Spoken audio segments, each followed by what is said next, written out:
Now, if you're kind of a casual fan of the NBA, or maybe even you're just a younger fan, right? A millennial or a Gen Z or anything like that, like you're probably familiar with Kareem Abdul-Jabbar and you could probably recognize his face on television. But I mean, like Spencer Haywood, ABA legend, he's in the Basketball Hall of Fame and all of that, but isn't someone who maybe the younger generation would know a ton about. So, like, how would you describe not only his impact on the floor, but also some of the things that he was doing off the court to someone who may never have even heard of him before?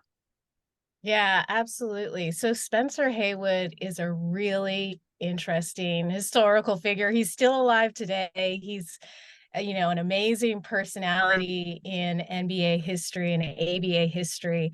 But how I would describe his significance is if there was no Spencer Haywood, there would be no LeBron James. Hmm. So, and this really goes back to the kind of legal battles that he went through in the late 60s and early 70s. He was the first quote unquote hardship case in the American Basketball Association. And I'm not sure how much your listeners know, but the ABA was a rival league to the NBA from 1967 to 1976. There were actually two professional Mhm. basketball leagues at the time, and they were all competing over the same talent. And the ABA was not as established as the NBA, so they had to, be creative in how they got that talent. And so they created something called the hardship clause, which basically said that they could poach underclassmen from US universities as part of the NCAA, and draft them before their 4 years of college eligibility were up. At that time, the NBA had a rule called the 4-year rule, and it was like a gentleman's agreement with the NCAA, whereby they said, listen, we're not going to touch your players until they've used up all of their years of eligibility, Mhm. as long as you provide a free farm system for us. Yeah. So we're just going to sort of stroke each other's back, and we'll make sure that those players come through your system and in an orderly fashion enter our draft. Well, the ABA said, okay, we're going to disrupt that. They ended up taking in Spencer Haywood, who was this dynamo out of the University of Detroit, amazing dunker, just a fluid player, like the epitome of a kind of mixture of street ball and pro ball. And, they drafted him when he was just a sophomore. And so there was all sorts of backlash against that among NCAA coaches, among other professional teams. The NBA was like, what are you doing? You are going to ruin the entire system of professional basketball. And actually, it was Spencer Haywood who received a lot of that backlash himself. They called Mhm. him selfish. They called him, unrefined, that he wasn't doing things properly, that he was greedy, right? He wanted to get into the pros as quick as he could.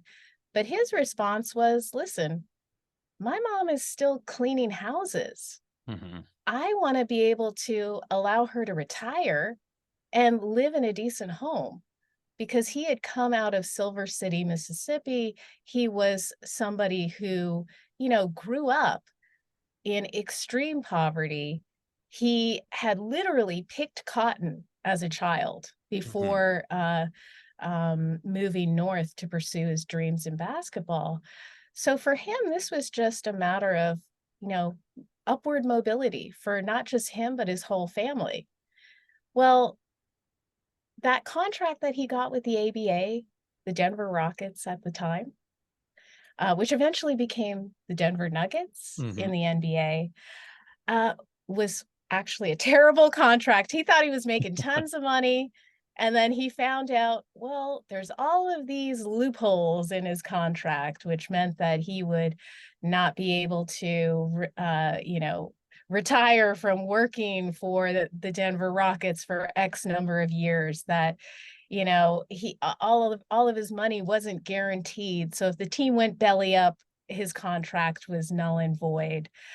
So one of the things that he tried to do was renegotiate his contract in the middle of the contract, and that was an Mhm. absolute no-no, particularly for Black players who were challenging uh, really all white ownership back in the 1970s.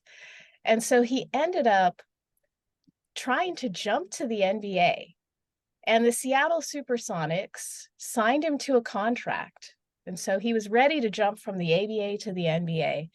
And the NBA said, "You're not allowed to play because you didn't follow the 4-year rule. You're not 4 years out of college."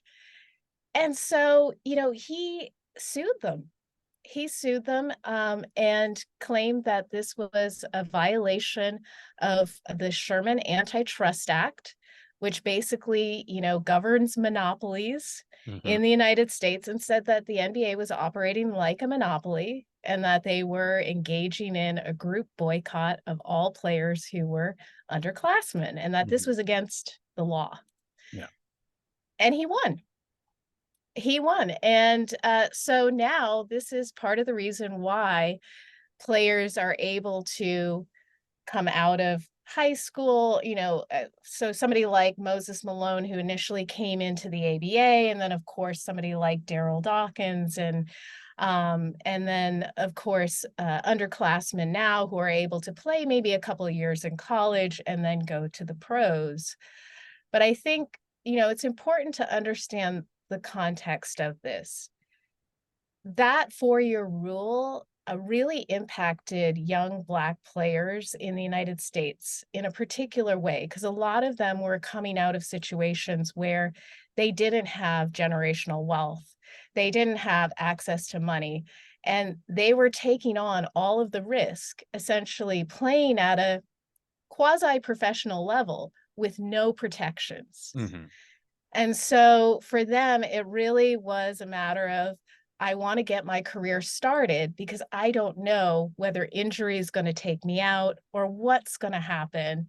And this is the one way that I can get my family on a track to upward mobility. So yeah, it's a fascinating story. He's a fascinating personality, somebody who really was just like the epitome of 70s cool. If you see any pictures of him, just Google Spencer Haywood. He was fly. Yeah. Like back in the 70s, he was it.